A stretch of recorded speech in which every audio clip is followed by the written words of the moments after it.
Sudah ada semua ya. Kita lanjutkan materi pembelajaran kita pendidikan Pancasila minggu lalu.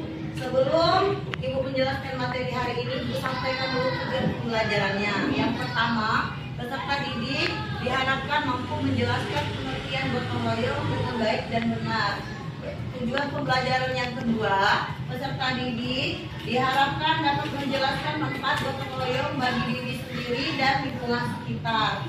Yang ketiga yaitu peserta didik mampu mengidentifikasi contoh-contoh kegiatan gotong royong baik di lingkungan rumah, lingkungan masyarakat ataupun lingkungan sekolah. Yang keempat, peserta didik mampu menumbuhkan sikap mau bekerja sama untuk mengerjakan suatu pekerjaan. Oke, sebelum Ibu masuk ke materinya, hari ini sudah menjalankan tugas piketnya? Oke, sekarang Ibu tanya nak, piket itu dikerjakan sendiri atau bersama-sama? Bersama-sama. Nah, piket dikerjakan bersama-sama supaya pekerjaannya cepat selesai. Ya, itu merupakan contoh dari gotong royong itu sendiri. Nah ya, contoh kecilnya itu melaksanakan tugas piket. Tugas piket itu jika dikerjakan bersama-sama terasa ringan dan cepat selesai. Sekarang Ibu tanya dulu pengertian gotong royong. Ada yang bisa menjelaskan? Oke, baik. Gotong royong itu sendiri adalah aktivitas bekerja sama, tolong menolong, dan sikap bahu-membahu untuk menyelesaikan suatu pekerjaan.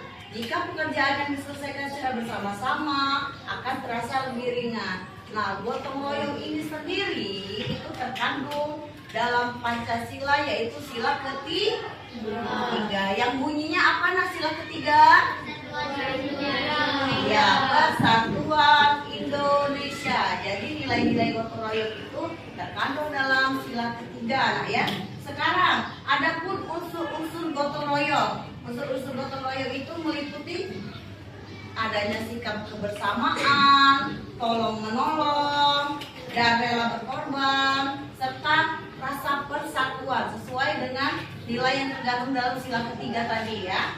Lanjut, jenis-jenis gotong royong itu ada banyak. Salah satunya yang sering dilakukan di sekolah maupun di lingkungan rumah, kerja bakti. Pernah lihat orang kerja bakti? Ya, kita juga pernah ya di sekolah ya.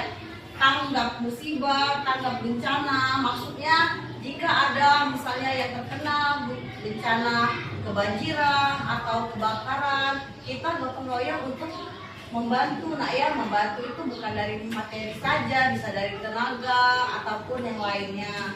Kemudian panen raya dan belajar bersama. Sampai sini ada yang mau ditanyakan? Tidak, kita lanjut ya. Manfaat gotong royong. Manfaat gotong royong. Yang pertama sudah jelas nggak ya? Manfaat gotong royong itu agar pekerjaan menjadi cepat selesai dan terasa lebih ringan. Kemudian jika kita bekerja bersama-sama akan terciptanya lingkungan yang harmonis. Nah ya, terutama kita di rumah atau di sekolah. Jika kita bersama-sama mengerjakan pekerjaan cepat selesai, kita menjadi lebih harmonis. Yang ketiga, terjalinnya rasa persatuan dan kesatuan. Yang keempat, lingkungan kita menjadi aman, damai, dan tentram. Dan manfaat yang terakhir, membiasakan kebiasaan tolong menolong. Jadi kalau segala sesuatu sudah biasa dikerjakan bersama-sama, kita jadi terbiasa untuk tolong menolong. Seperti piket tadi, nah ya, ada yang menyapu, ada yang ngepel, ada yang ngelap. Jadi pekerjaannya terasa lebih ringan. Selanjutnya, praktek gotong royong di lingkungan sekitar, masyarakat, rumah, dan sekolah. Tadi kan sudah dicontohkan, kalau di sekolah contohnya piket. Nah, kalau di rumah ada yang sering membantu ibunya di rumah untuk mengerjakan pekerjaan rumah. Biasanya perempuan ya.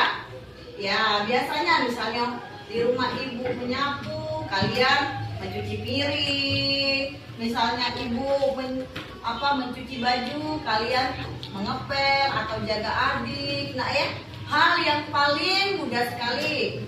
Misalnya setiap bangun tidur, membereskan tempat tidur. Jangan semuanya menyuruh ibu semua. Jadi kan ada kegiatan tolong menolong dan bahu membahu di rumah. Tidak mengandalkan hanya satu orang.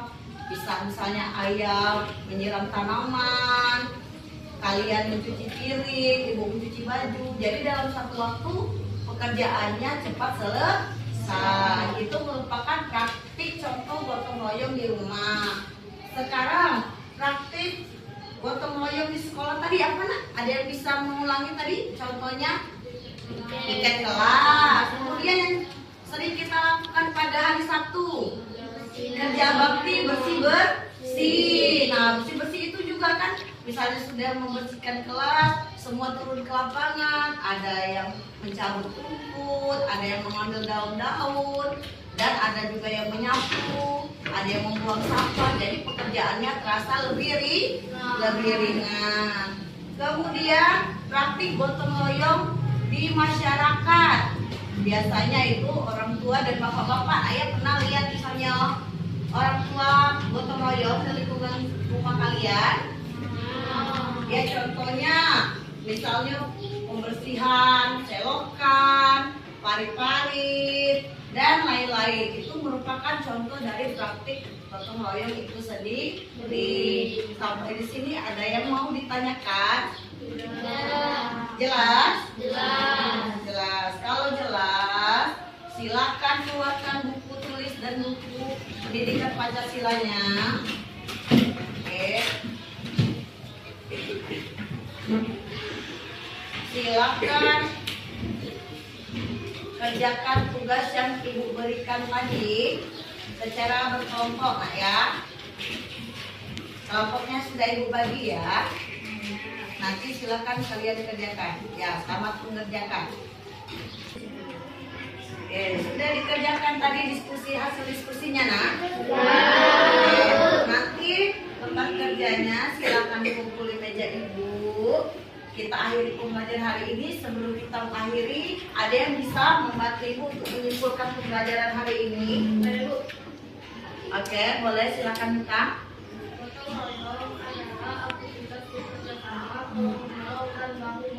Ya, bagus ya. Ada yang bisa melengkapi dan menambahkan? Oke, boleh, Riki.